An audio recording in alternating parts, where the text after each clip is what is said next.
Hello to all. Today I am going to talk about a subject that is not discussed as much as it should be. The first one is climate change and second one is pollution. हमारे देश में क्यों इसके बारे में बात नहीं होती है उतनी ज़्यादा जितनी ज़्यादा ज़रूरी है शायद, क्योंकि हमारे देश में उस विषय के बारे में बात होगी जिस विषय पे अगर अचानक से बहुत सारी मौतें हो जाएं, लेकिन जिस जिस चीज़ों में ग्रेजुअल डेथ हो रही है, इट मीन्स की डेथ हो रही हैं ज़्यादा मात्रा में, अगर हम उसको टोटल काउंट करेंगे एक साल का अगर डाटा देखेंगे तो शायद बहुत ज़्यादा मौतें हो रही हैं, लेकिन अचानक से उतनी सारी नहीं हो रही हैं कि दिख रही हो सामने। फॉर एग्जाम्पल, सभी को पता है कि भाई कैंसर से मौतें होती हैं, तंबाकू से कैंसर होता है, लेकिन अगर कोई तंबाकू खा रहा हो तो हम ये नहीं बोलते अरे भाई आप तंबाकू खा रहे हो, आप मर सकते हो। नॉर्मल है, आपके बगल में बैठ के दो बंदे खाते हैं, आप भी नॉर्मल। लेकिन वही कोविड के टाइम पे अगर किसी को ये भी पता चल जाता था कि ये आदमी कोविड संक्रमित है, तो हम उसके बगल भी नहीं बैठते थे, बोलते थे भाई दूर रहो, इतने मीटर की दूरी बना के रखो। शायद उतनी मौतें कोविड में नहीं हुई होंगी पूरी दुनिया में जितनी कैंसर से हुई होंगी, लेकिन हमको नहीं लगता है कि उसको इतना बड़ा विषय बनाया गया कि भाई ये भी बहुत बड़ा विषय है। क्योंकि तंबाकू को जो कैंसर कारक जो चीज़ें हैं उनको हमने नॉर्मलाइज कर दिया कि भाई ये मौतें होती रहें, लेकिन जब हम हॉस्पिटल में किसी कैंसर हॉस्पिटल में जाते हैं, तब जब हम वहाँ पे देखते हैं तो हमको लगता है कि भाई ऐसे लगता है कि पूरी दुनिया में क्या कैंसर के ही मरीज हैं।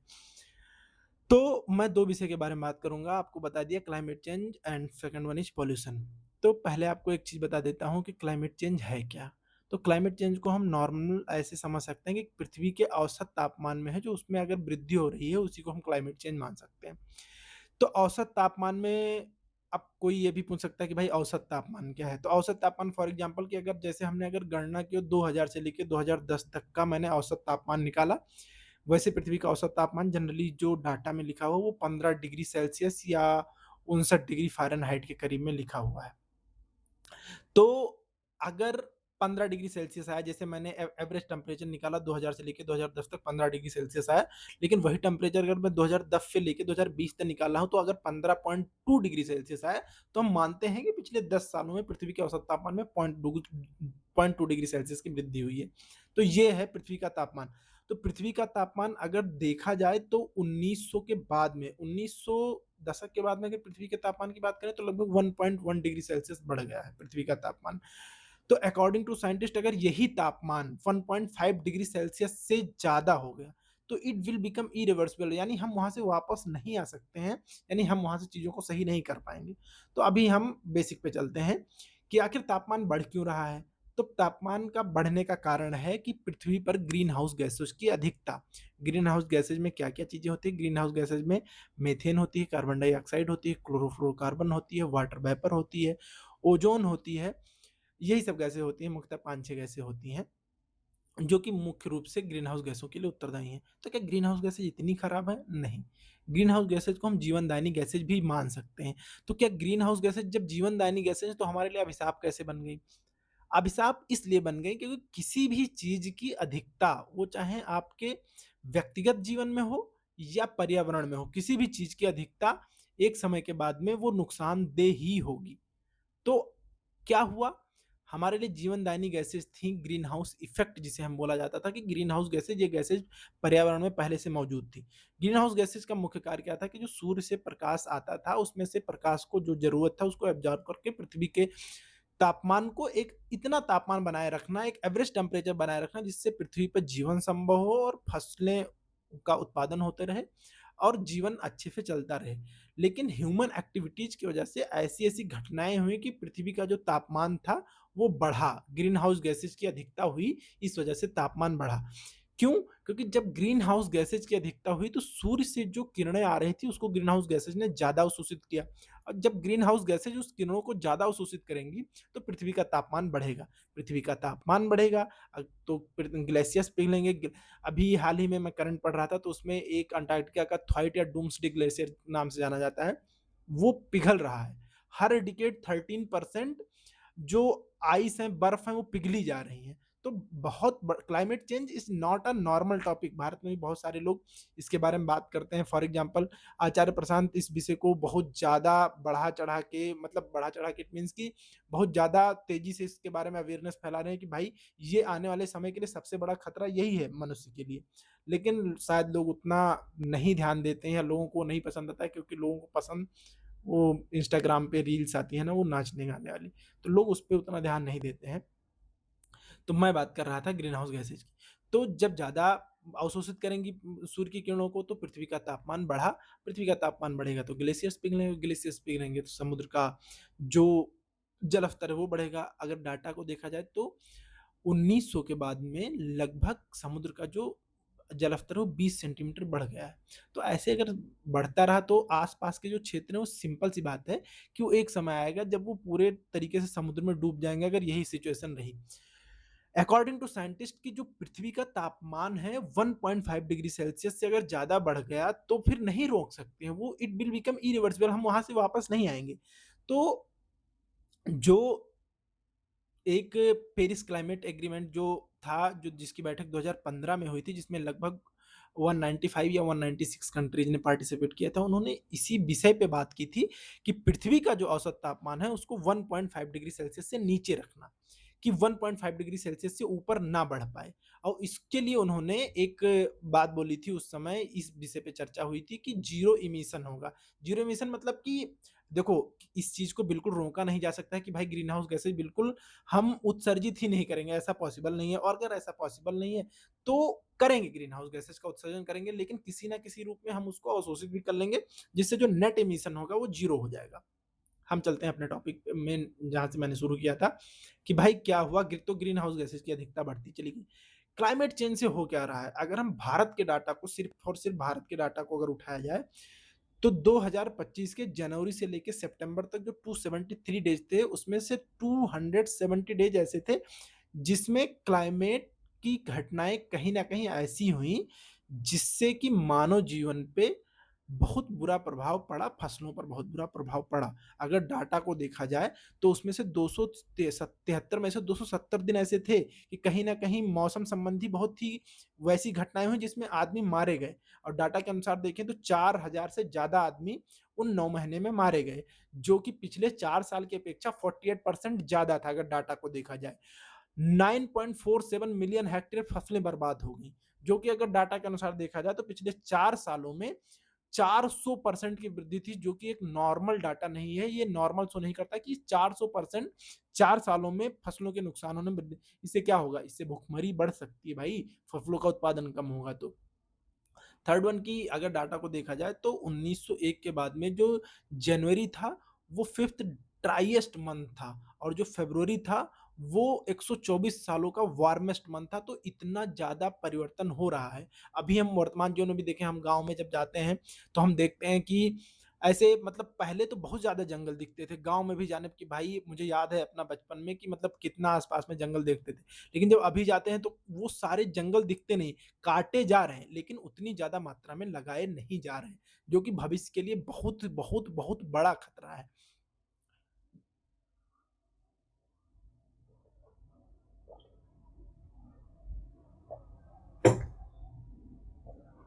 ये बात हो गई। क्या असर पड़ रहा है क्लाइमेट से, आपको मैंने बता दिया, फसलें बर्बाद हो रही हैं, कृषि पे असर पड़ रहा है, अनियमित बारिश हो रही है, बाढ़ आ रही है, तो बहुत सारी घटनाएं हो रही हैं। अगर एक चीज को देखें, अगर एक लॉन्ग टर्म स्टडी जो शो करती है कि अगर ऐसे ही क्लाइमेट एक्शन अगर ये सीवियर कंडीशन में पहुंच गया, यानी बहुत ज्यादा इतनी ही मात्रा ये ग्रेजुअली ऐसे इंक्रीज करता रहा, तो एक टाइम ऐसा आएगा भारत की जीडीपी पे जो असर पड़ेगा वो 2070 तक 25% जीडीपी का नुकसान हो सकता है ड्यू टू क्लाइमेट चेंज। अब पृथ्वी का औसत तापमान बढ़ रहा है। अभी हाल ही के अगर करंट टाइम के बाद देखें तो यूरोप पूरा जल रहा है। मैंने कुछ वीडियो देखे जहाँ पे लोग एसी के लिए दुकान तोड़ के एसी उठा के लेके जा रहे हैं, लोग मर रहे हैं। मतलब अप्रोक्सीमेटली बोला जा रहा है हीट वेव से लगभग 1300 से 1400 आदमी मारे गए, जो कि ये ऑफिशियल डाटा है। मतलब नॉर्मलाइज कितने मरे वो रियल डाटा नहीं है, जो ये डाटा रिकॉर्ड हुए हैं हम उसकी बात कर रहे हैं। तो वो दिन ज्यादा दूर नहीं है जब आपको कोविड की तरह हॉस्पिटल्स में और सड़कों पे लोग मरते दिखेंगे ड्यू टू क्लाइमेट चेंज।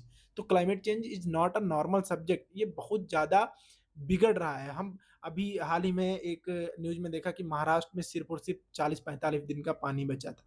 तो अगर हम मतलब अगर बहुत ज्यादा मतलब अच्छे तरीके से इस चीज पे विचार विमर्श करें या सोचे तो हमको इस बात का एहसास होता है कि ये कोई मतलब नॉट अ नॉर्मल थिंग, हम बहुत गंदे क्षेत्र की तरफ जा रहे हैं और इस पे काम करना हमारा बेहद जरूरी है, हमको काम करना ही होगा।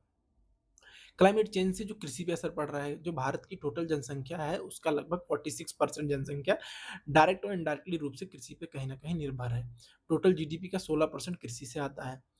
तो अगर एक मतलब अगर 1 डिग्री सेल्सियस, जैसे मैंने आपको बताया कि 1.1 डिग्री सेल्सियस वृद्धि हुई है इसके पृथ्वी के तापमान में, औसत तापमान में 1 डिग्री सेल्सियस अगर वृद्धि हो जाएगी तो गेहूँ के उत्पादन में 4 से 5% की कमी आ सकती है। गेहूँ सिर्फ़ और सिर्फ़ गेहूँ के उत्पादन की बात कर रहा हूँ। तापमान बढ़ने से लोगों की कार्यक्षमता भी घटेगी, कार्यक्षमता घटेगी तो प्रोडक्टिविटी घटेगी, और प्रोडक्टिविटी घटेगी तो देश की जीडीपी भी घटेगी। क्योंकि आप पहले की अपेक्षा मैं देखता हूँ कि भाई पहले लोग धूप में काम करते रहते थे। मेरे पापा भी पहले धूप में काम करते थे। लेकिन अभी जब पापा से पूछते हैं इस विषय को लेके तो पापा कहते हैं कि यार पहले धूप में काम करता था उतना एहसास नहीं होता था। जितना अभी धूप में काम करते हैं तो मतलब ऐसा लगता है कि पॉसिबल ही नहीं कि धूप में खड़ा होके काम किया जा सके। तो ऐसी-ऐसी घटनाएँ हो रही हैं।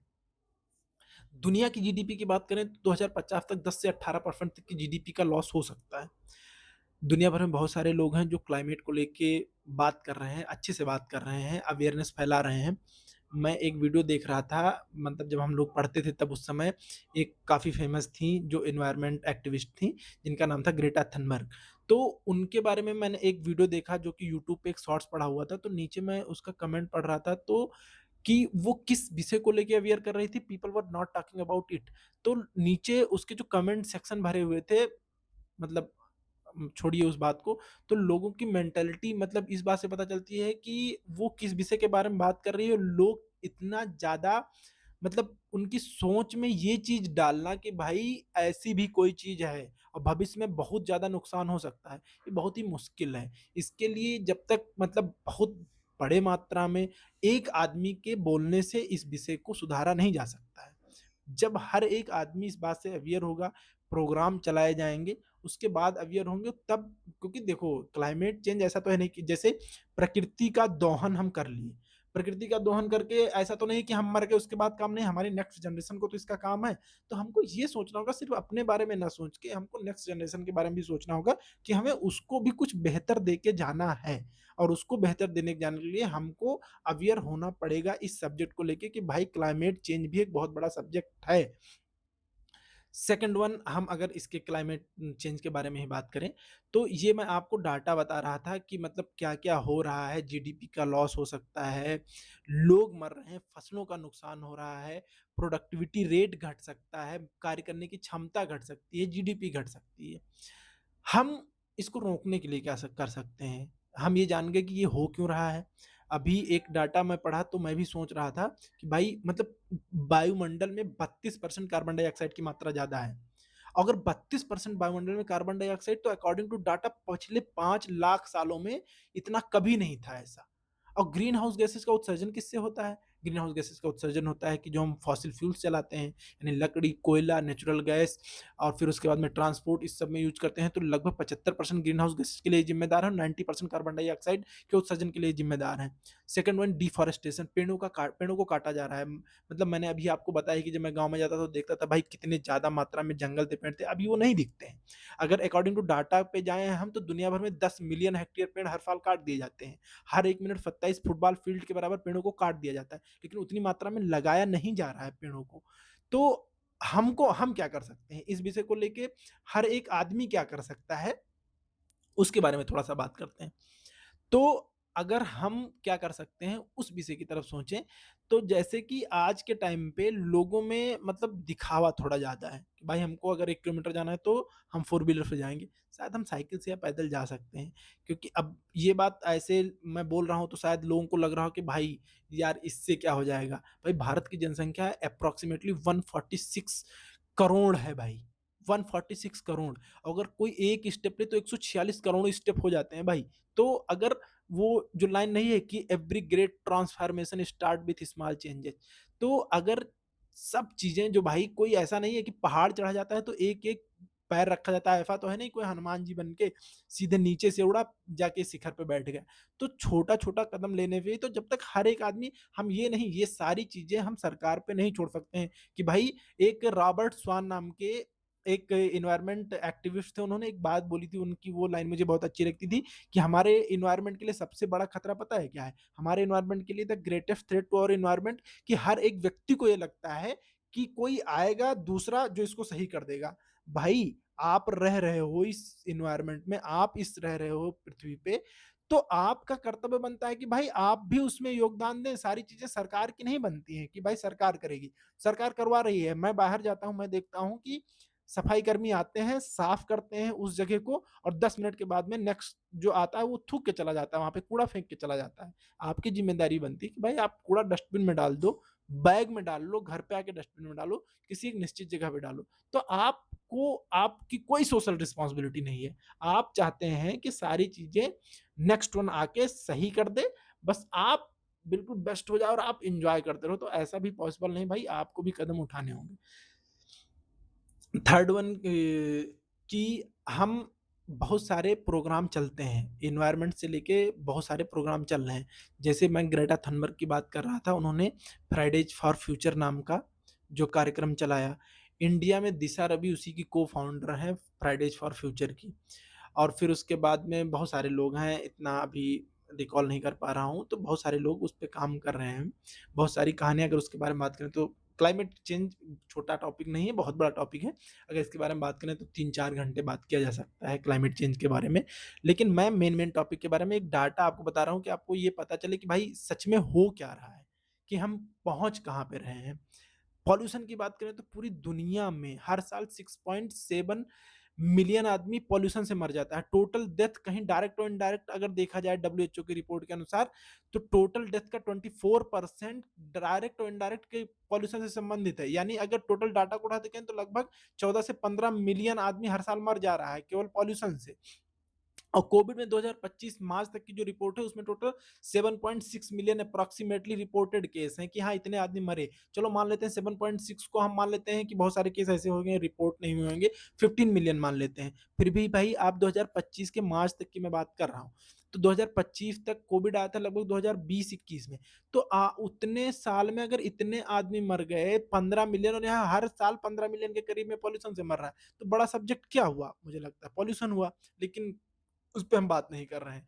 क्लाइमेट चेंज तो इतना बड़ा टॉपिक है भाई कि अगर इसको सुधार नहीं किया गया तो मतलब बहुत बिगड़ सकता है। मतलब जो कि इरिवर्सिबल होगा, हम वहाँ से वापस नहीं लौटेंगे। हम मरेंगे ही मरेंगे वहाँ से।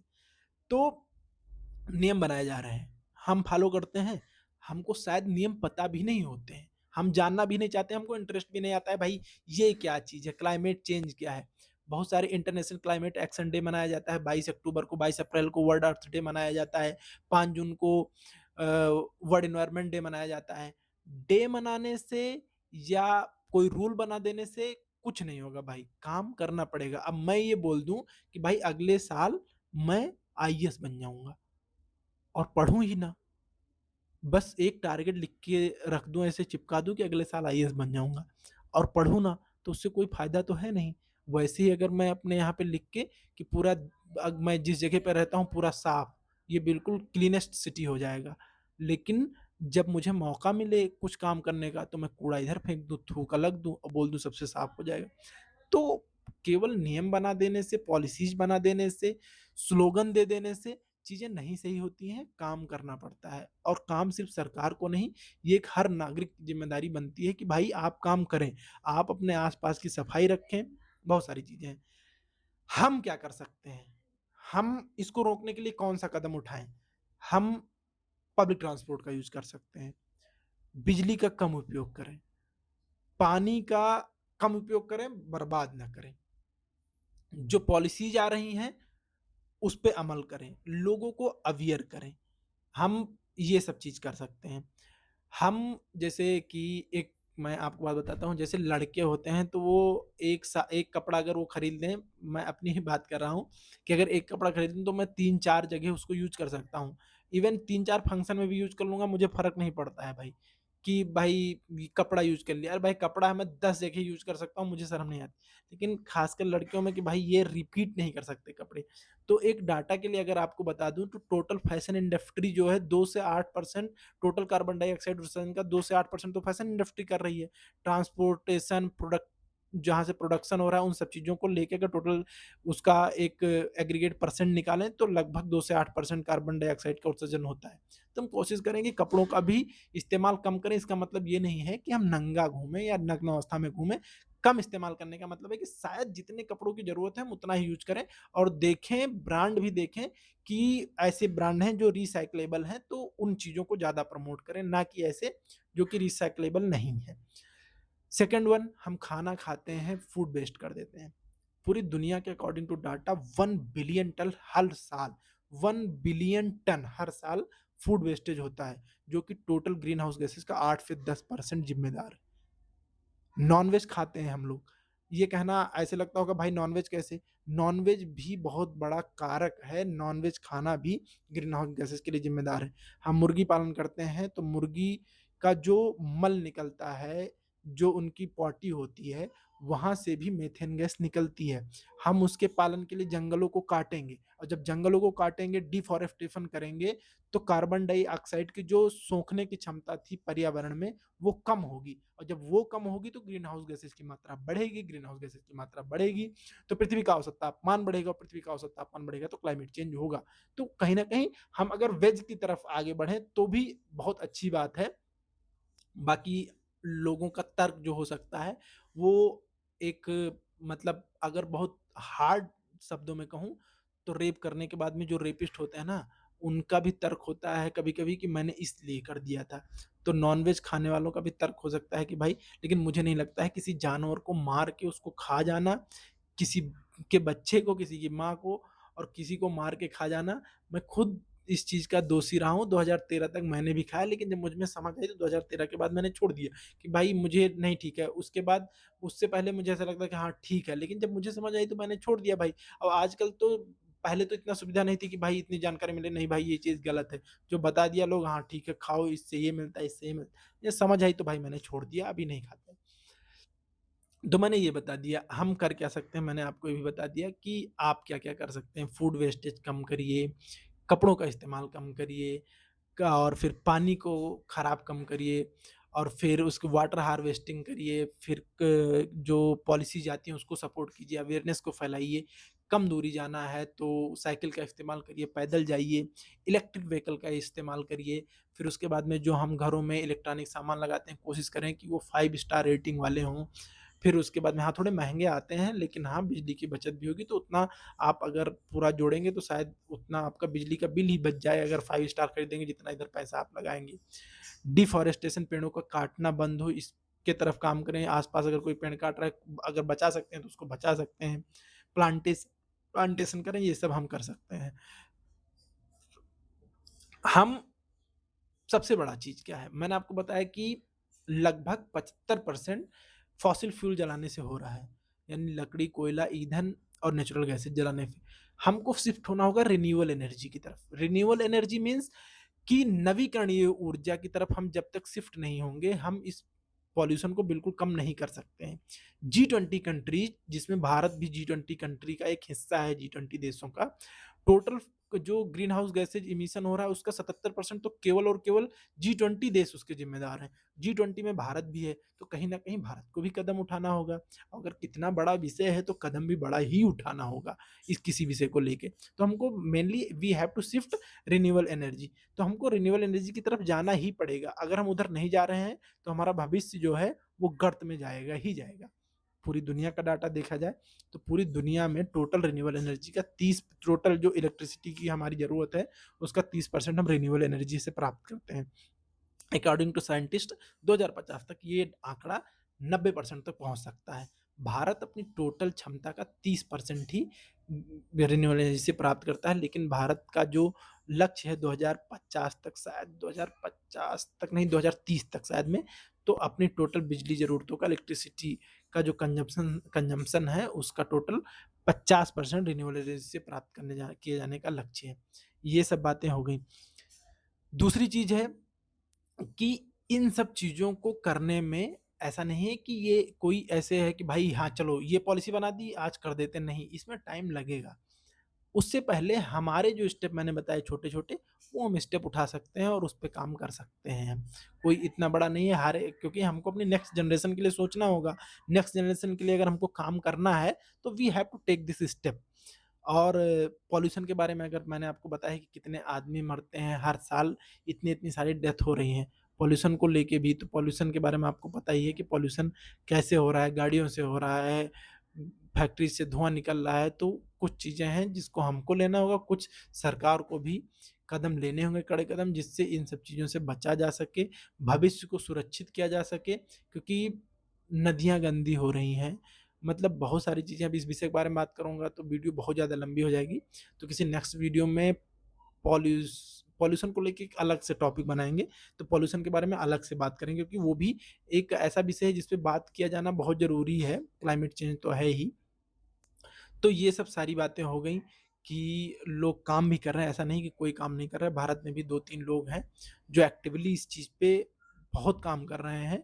दुनिया में भी जाके इस चीज़ को लेके लोगों में अवेयरनेस फैला रहे हैं कि भाई भविष्य के लिए सबसे बड़ा खतरा यही है। तो अगर एक बात बोलें कि मतलब we are the first generation, हम पहली जनरेशन है जो क्लाइमेट चेंज को फ़ील कर रहे हैं, और लास्ट जनरेशन है जो इसको रोक सकते हैं। तो we are the first generation to feel climate change and last generation to stop this. तो ये बात सही है कि हमारे बाद में शायद में जो नेक्स्ट जनरेशन आए, उसको ये सही करने का मौका ही ना मिले, क्योंकि अगर चीज़ें इतनी ज़्यादा बढ़ गई तो शायद उसको सही करना, क्योंकि भाई किसी अब जैसे कि जब पानी बहता है, इट मीन्स कि जब नदी जब उफान पे होती है, तो बाँध को तभी मजबूत कर दिया जाए कि जब तक बाँध टूट ना जाए। जब बाँध टूट जाता है तो नदी के पानी को रोकना बहुत मुश्किल होता है। तो हम उससे पहले सही कर लें कि जहाँ से हम लोगों को लौटना मुश्किल हो जाए, उससे पहले हम चीज़ों को सही कर लें, तो शायद मेरे हिसाब से ज़्यादा बेहतर होगा। ये ये तो मतलब क्लाइमेट चेंज की बात हो गई। लोग मतलब बहुत सारे लोग मर रहे हैं। कोई मतलब छोटा-मोटा ये मतलब अगर हम केवल डाटा की बात करें तो शायद आधे घंटे, 1 घंटे डाटा के बारे में कि इससे हो क्या-क्या रहा है। बहुत सारी चीज़ें बदल रही हैं। तो ये मेरा यूट्यूब पे फर्स्ट वीडियो है किसी सब्जेक्ट को लेके। तो अभी ऐसे ही वीडियो बनाते रहेंगे कि हाँ, लोगों को समझ में आए कोई चीज़ें, वैसी चीज़ों पे वीडियो कि हाँ, लोगों को समझ में आए कि भाई ये विषय भी, क्योंकि गाँव में जाओ किसी से पूछ लो कि क्लाइमेट चेंज क्या है, तो वो उसको समझ में नहीं आएगा भाई क्लाइमेट चेंज क्या है। हाँ, जो पढ़े लिखे हैं जो गाँव में हैं, तो उनको वो जानते हैं, अवेयर भी हैं इस चीज़ों को।